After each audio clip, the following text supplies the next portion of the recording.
Are you inspired when you enter your home office? Can you easily find what you need when you need it? Today on Clearing the Clutter Inside and Out, we're talking about tips for setting up a home office and creating a space where you choose to be. In this month's bonus episode, learn tips to setting up and making your home office an inspiring place.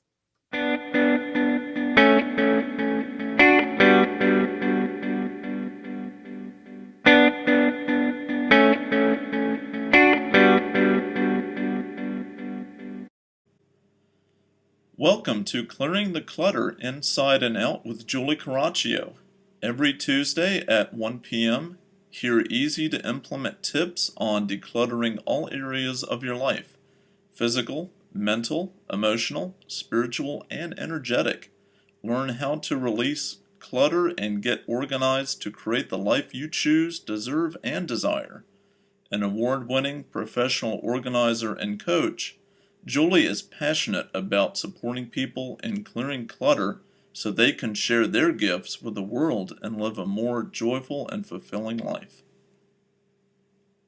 You don't have to be running a business from home to create an organized, clutter-free, and inspiring office. Even if you have a small desk area, you can make it organized and inspiring. Let's get started. Physical organization. The first thing you want to consider is the location of your home office if you have options in your home. I'm going to encourage you, if possible, to designate this area as the home office. Important stuff's here: taxes, legal documents, bill paying. It doesn't have to be an entire room, but definitely a designated space.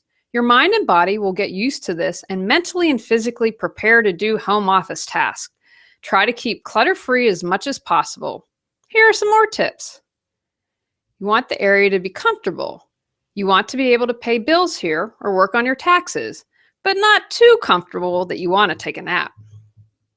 Fresh air. It's excellent if you can be near some natural light and have the option of opening up windows. Quiet. The TV room would not be a good place for the office, as concentration is most likely needed when working on home insurance, paying bills, or reviewing healthcare plans. Keep distractions to a minimum. Well lit. Even if you have windows, make sure it is well lit for nighttime work. A good chair, especially if you will be sitting for some time. If you don't have any options for where your office is, say the basement, make improvements where you can. Bring in a fan for some air, invest in good lighting, and a good chair. Some more practical tips for functionality in your home office space. A desk with built-in storage space is ideal. You have lots of room as well as options to store what you need on a regular basis. An L or U shape is ideal for working. Comfort and ergonomics is important too. Keep these in mind when hunting for a desk. Not a lot of money? Check out your state surplus store where they sell a variety of items. You may be able to score an awesome desk. If you don't have a lot of desk storage, make sure you have sturdy containers to store office supplies or whatever else you will use in your home office. Don't forget vertical options if you don't have a lot of options for horizontal storage. Make sure you have cord control and not in danger of tripping over cords. There are lots of products out there to corral cords, but you could always simplify it with a pipe cleaner tie or twist tie. Zones. I'm a fan of creating zones in your home office. Even if your home office is a small desk area, you can still create zones.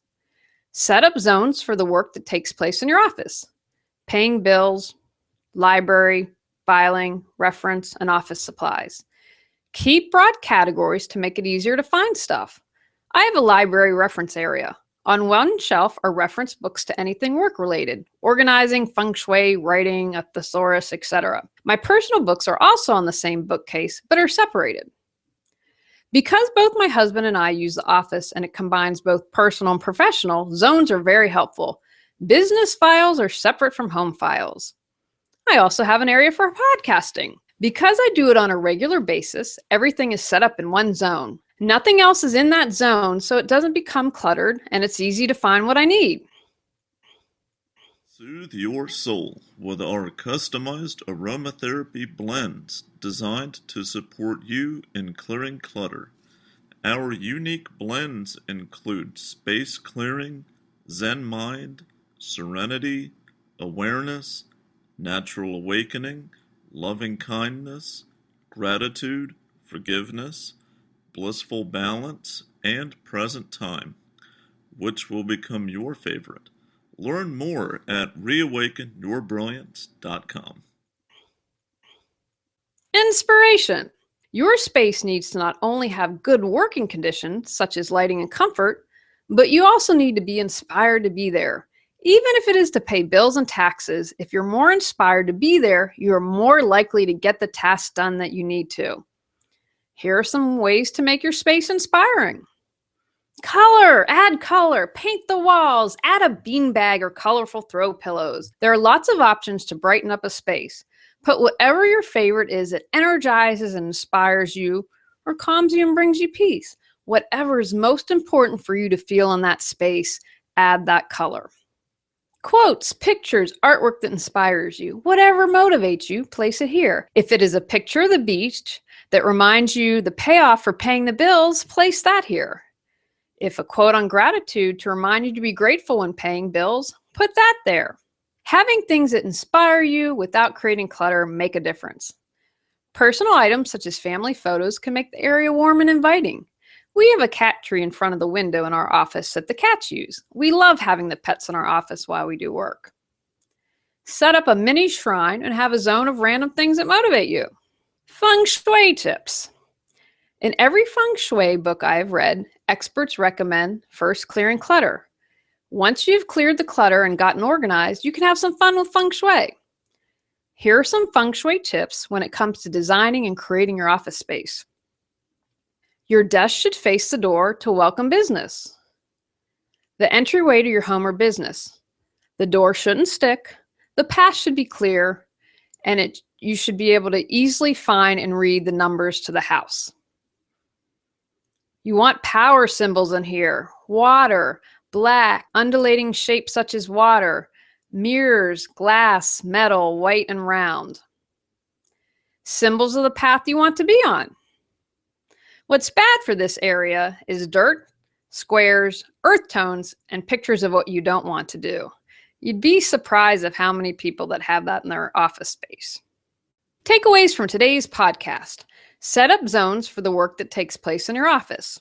Paying bills, library, filing, office supplies, etc. Create a home office with good working conditions such as lighting and comfort. Add inspiration to your space with color, pictures, quotes, and artwork to create a space you want to spend time in.